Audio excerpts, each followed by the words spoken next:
今回のディープライブへようこそ。テーマはウィッグです。なぜ人はウィッグをつけるんでしょうか。あなたからお預かりした様々な資料をもとにですね、単なるおしゃれや、薄毛対策というだけではない、その多様な理由と深い意味を探っていきたいと思います。はい。ウィッグというのは本当に古くからあって、その役割も驚くほど多岐にわたるんですよね。古代文明から現代のポップカルチャーまで、権力の象徴であったり、心の回復を助けたり、そして自己表現のツールになったり、今日はその変遷と意味を一緒に掘り下げていきましょう。まずは歴史からですね。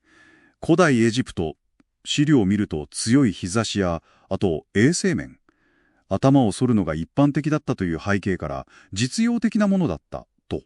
そうですね。ただ、それだけじゃない。はい。やはり完璧に作られたウィッグというのは、単なる保温を超えて神聖さとか高い地位を示す重要なアイテムだったわけです。なるほど。ある意味、自然の制約を超えた第二の逃避みたいな感じでしょうか。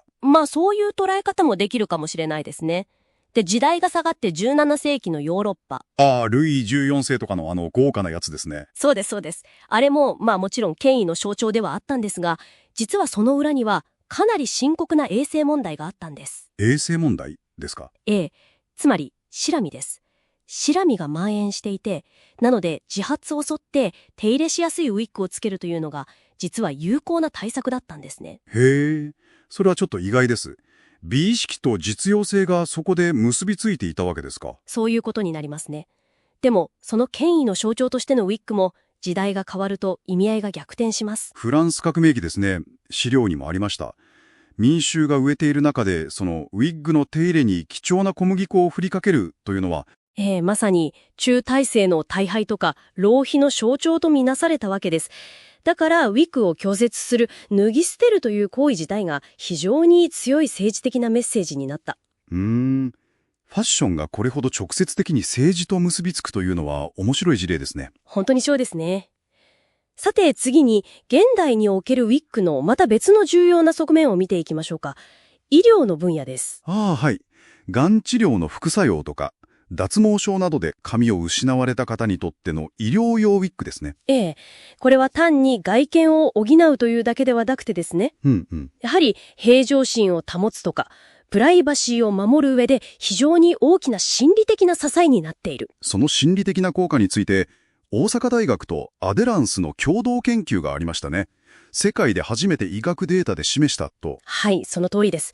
提供いただいた資料によれば、ウィッグの着用が特に脱毛が進行している方において、やる気ですとか、自信といった、いわゆる QOL ですね、生活の質。QOL。これを優位に改善することがはっきりと示されたんです。まさに心理的な補装具と言えるような役割を果たしているわけです。しかもその研究で興味深かったのは、ウィッグがどれだけ自然に見えるかという点が QOL 改善の度合いと相関していたという部分です。それは非常に重要な指摘ですね。見た目がいかに私たちの内面に影響するかということですよね。自分自身がこれで自然だって思えることが心の安定につながるというのはなんとなくわかる気がします。外見と内面のつながり。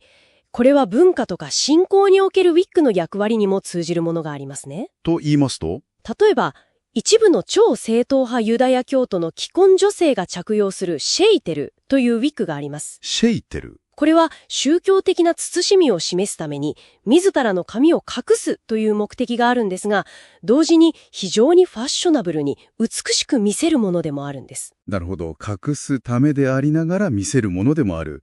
そのパラドックスが面白いですね。信仰と、社会性といいますか、その間の複雑なバランスがそこに見えるようです。文化的な表現という点では、日本の伝統芸能、歌舞伎のカツラ。これも欠かせないですよね。まさに、あれは単なる小道具ではなくて、役柄そのもの、年齢や身分、性格、時には感情までも表現する装置ですから。現代の演劇、例えばミュージカルなんかでも、キャラクターの一貫性を保つために特殊なウィッグが使われてますしね。そうですね。そして、さらに現代のポップカルチャーに目を向けると、ウィッグはもっと自由で、多様な自己表現のツールになっているように思います。K-POP アイドルとか。そうです。K-POP アイドルはもう頻繁にウィッグを使って髪色やスタイルをまるで服を着替えるみたいに変えてますよね。ファストファッションみたいに。ええ。髪というものが生物学的な制約から解放されて完全にアクセサリー感覚になっている。コスプレの世界もウィッグは必須アイテムですよね。キャラクターへの愛というか、リスペクトから本当に、なんていうか、彫刻みたいに作り込む。そうそう、まさに髪型の彫刻。現実の髪では不可能なスタイルを可能にして、2次元のキャラクターを3次元に立ち上げる。日常的にもちょっと派手な色を試してみたいとか、今日髪が決まらないなっていう日の対策として、ファッションウィッグを楽しむ人も増えてる感じがします。ええ。自己表現のツールとして、より身近に手軽になっているということでしょうね。